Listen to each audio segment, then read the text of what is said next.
Hi everyone, welcome back to my channel the knowledge club. आज हम income tax की पहली वीडियो लेके आ रहे हैं, जिसमें देखिए यहाँ पे एक क्वेश्चन जो है बार बार आता है, रिपीट होता है। मोस्ट इंपॉर्टेंट क्वेश्चन है आपका कि रेसिडेंशियल स्टेटस क्या होता है।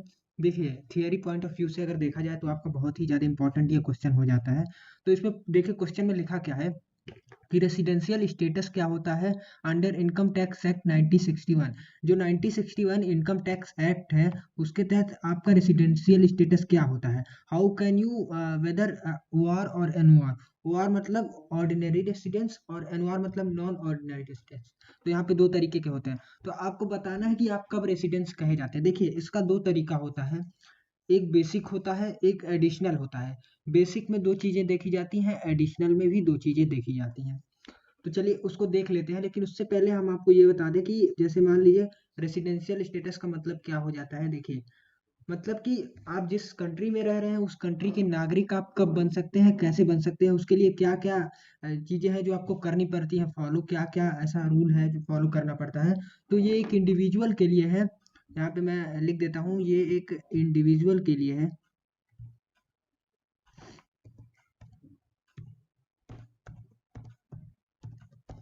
तो ये एक इंडिविजुअल के लिए है। इसके आगे हम देखेंगे, सॉरी यहाँ पे थोड़ा सा,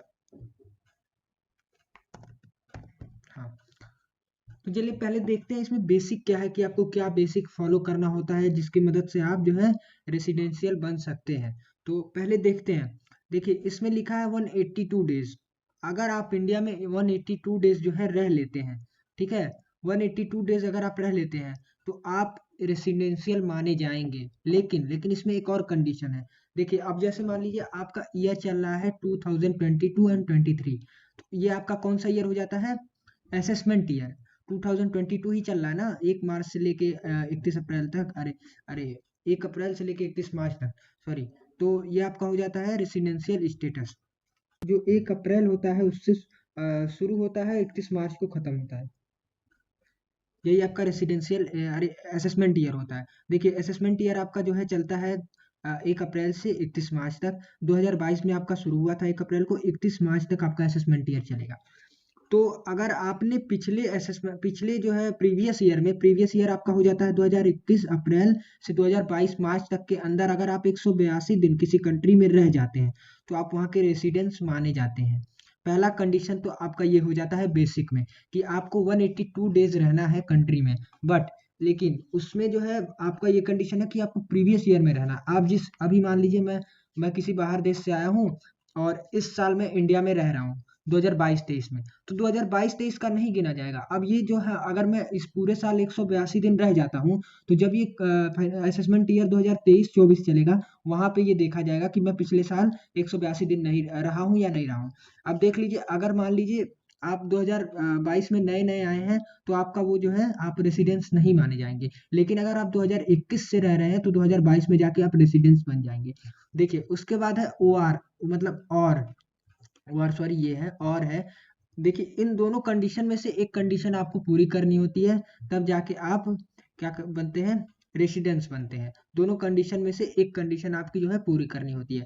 चाहे आप ये 182 डेज पूरा करिए प्रीवियस ईयर में, या फिर ये दूसरी कंडीशन क्या कहती है इसको देख लेते हैं, 60 डेज एंड 365 डेज। देखिए, पहले तो यहाँ पे देखिए, यहाँ पे कहने का मतलब ये हो गया कि आपका जो 1 2 3 4 पिछले जो 4 साल हैं, मतलब प्रीवियस 4 ईयर। पहले देख लीजिए, यहाँ से इस फिगर से समझिए। आपको प्रीवियस ईयर में 60 डेज रहना होगा एक कंट्री में, यहाँ पे 180 था। लेकिन एक और यहाँ पे रूल है, अगर आप इसको नहीं फॉलो कर पाते, यहाँ पे आपका नहीं हो पाता है, तो ये इससे भी आपको पता चल जाता है। आपको 60 डेज रहना है प्रीवियस ईयर में, यानी कि 2021 और 22 में। और बाकी पिछले जो 4 साल हैं, जो 4 साल पिछले हैं, उनमें आपको मिला के टोटल 365 डेज रहना है। मतलब कि जैसे मान लीजिए कोई भी इंसान पिछले 5 6 सालों से इंडिया में रह रहा है, और वो पिछले साल सिर्फ 60 दिन रहा है इंडिया में। पिछले साल, यहाँ पे देखिए, पिछले साल मान लीजिए वो सिर्फ 60 दिन इंडिया में रहा है, ठीक है। लेकिन उसके पिछले 4 साल तक वो मिला के अगर 365 डेज इंडिया में रहा है, तो वो क्या कहलाएगा, रेसिडेंस कहलाएगा।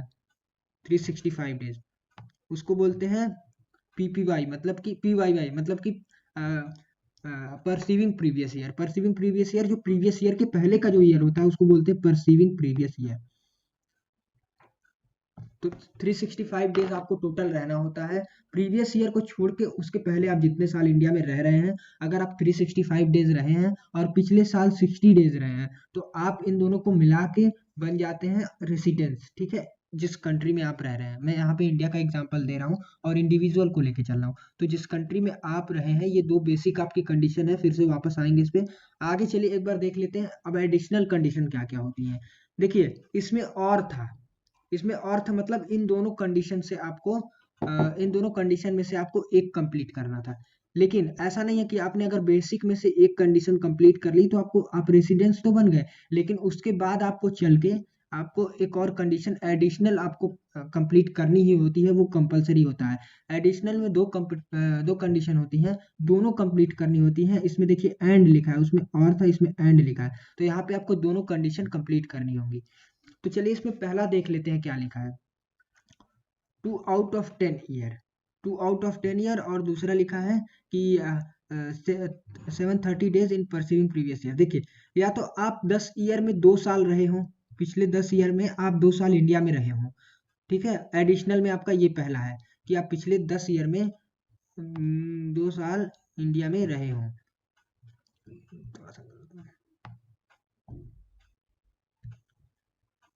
पिछले 10 साल में आप 2 साल इंडिया में रहे हो, ठीक है। और या तो यहाँ पे 730 डेज जो लिखा है, 730 days in perceiving previous year, मतलब जो प्रीवियस ईयर है आपका, जिस साल में आप अभी हो, उससे पहले वाला जो ईयर है वो नहीं, उसके पहले के पहले जितने भी ईयर है उसको काउंट करके आप 730 डेज जो है परसिविंग ईयर में रहे हो। तो ये दोनों जो है मिला के देखा जाता है। बात वही पड़ जाती है आपकी 2 साल हो गया आपका 365 दिन, 365 दिन 730 दिन, और ये परसिविंग प्रीवियस ईयर, तो ये 10 साल में देखा जाता है परसिविंग प्रीवियस ईयर में। अब देखिए, जैसे मान लीजिए यहाँ पे आप समझेंगे, देखिए ये आपका हो जाता है असेसमेंट ईयर, यहाँ पे आपका हो जाता है ये असेसमेंट ईयर 2022-23, ठीक है। लेकिन ये जो बाकी का 7 साल है, 1 2 3 4 5 6 7, ये जो 7 साल है, ये 1 2 3 4 5 6 7 8, सॉरी ये 8 हो गया, ये पी वाई नहीं जोड़ा जाता है, यानी कि प्रीवियस ईयर आपका यहाँ पे ऐड नहीं होगा। यहाँ पे यहाँ तक ऐड होगा आपका, यहाँ से लेके और यहाँ तक ऐड होगा। तो अगर आप इतनी कंडीशंस को पूरा कर लेते हैं, इतने दिन 730 दिन अगर आप परसिविंग प्रीवियस ईयर में रह लेते हैं, तो आप क्या माने जाएंगे। अगर आप रह लेते हैं तो आप ओ आर माने जाएंगे। ओ आर, यहाँ पे देखिए क्वेश्चन में लिखा हुआ है लास्ट में कि हाउ कैन यू से वेदर ओ आर और एन ओ आर, हम कैसे ये कह सकते हैं कि वो ऑर्डिनरी रेसिडेंस है या नॉन ऑर्डिनरी रेसिडेंस है।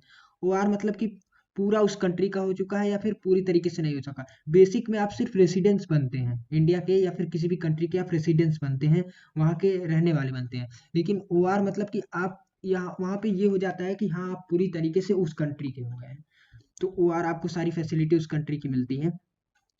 देखिए यहाँ तक सिर्फ ऐड किया जाएगा, सिर्फ यहाँ तक। फिर से मैं इसको यहाँ पे ड्रॉ कर देता हूँ।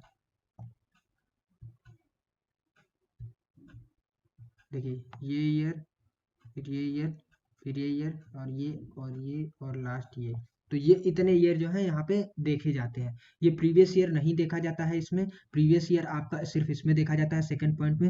या तो 60 डेज आप कवर कर ले प्रीवियस ईयर में, और उसके साथ साथ आपको 365 डेज कवर करना होता है। और इसमें क्या होता है कि परसीविंग प्रीवियस ईयर जो होता है, उसमें से आपको क्या करना होता है, या तो 730 डेज आपको कंप्लीट कर लेना होता है, 730 डेज कंप्लीट करना होता है, और 2 साल पिछले 10 साल में से भी देख सकते हैं। अब जैसे मान लीजिए आप पिछले 10 साल रहे हैं, 10 साल में से आप 2 साल पूरा पूरा जो है कंट्री में रहे हैं, तो आप ओ आर बन जाएंगे, ऑर्डिनरी रेसिडेंस बन जाएंगे। या फिर ऐसे भी देख सकते हैं, अगर आप 10 साल रहे हैं और आपको 730 दिन रहना हो, तो ये दो जो है कंडीशंस होती हैं। उसके बाद हम चलिए देखते हैं यहाँ पे बेसिक कंडीशन फुलफिल। देखिए बेसिक में अगर आप कंडीशन अपनी फुलफिल कर लेते हैं, बेसिक में अगर आप कंडीशन अपनी फुलफिल कर लेते हैं, दोनों में से एक कंडीशन अगर आप फुलफिल कर लेते हैं, तो कहानी तो यहीं से शुरू हो जाती है कि आप रेसिडेंस बन जाते हैं, आप रेसिडेंस बन जाते हैं। और अगर आप यहाँ पे कंडीशन नहीं पूरी करेंगे तो आप नॉन रेसिडेंस हो जाते हैं वहीं पे, तो आपका उसके आगे प्रोसेस बढ़ेगा ही नहीं। आपका जो एडिशनल का प्रोसेस है, एडिशनल का प्रोसेस आपका बढ़ेगा ही नहीं, एडिशनल का प्रोसेस आपका बेसिक के बाद बढ़ता है। ये दोनों मतलब इन दोनों में से आपको बेसिक में दोनों में से दोनों था, दोनों क्या था आपका देख लीजिए। या तो आप 182 डेज रहे हो पिछले साल में 182 दिन, 365 दिन में से प्रीवियस ईयर में, या तो परसीविंग प्रीवियस ईयर में आप जो है 60 डेज प्रीवियस ईयर में रहे हो और 365 डेज परसीविंग प्रीवियस ईयर। मतलब कि अगर आपका पिछले पिछले 7 साल से आप किसी कंट्री में 6 साल से रह रहे हो, तो पिछले साल तो आपको 60 डेज रहना ही रहना है। बाकी जो 4 साल बचा हुआ है, उस 4 साल में आपको 365 डेज मिला के रहना है चारों साल में, कलेक्टिविटी 365 डेज। और एडिशनल में आपको पता ही है, एडिशनल में 2 आउट ऑफ 10 10 साल में से 2 साल रहना है, और यहाँ पे 730 डेज रहना है आपको परसीविंग प्रीवियस ईयर में। तो यहाँ पे परसीविंग प्रीवियस ईयर कैलकुलेट होता है। और देखिए यहाँ पे आपको क्लियर ही हो गया कि बेसिक कंडीशन फुलफिल होनी चाहिए। बेसिक में जो कंडीशन अगर फुलफिल है तो आप रेसिडेंस है, दोनों में से एक कंडीशन बस। और अगर नहीं फुलफिल है तो आप आगे एडिशनल के लिए नहीं जा सकते हैं। अगर आप फुलफिल करते हैं तो फिर ही आप एडिशनल के लिए जा सकते हैं। फिर चलिए एडिशनल का देख लेते हैं क्या है। एडिशनल में अगर आप बेसिक कंडीशन और एडिशनल कंडीशन को कंप्लीट कर लेते हैं, तब आप जाके किसी भी कंट्री के ऑर्डिनरी रेसिडेंस बन सकते हैं। ऑर्डिनरी रेसिडेंस ओआर आप बन सकते हैं।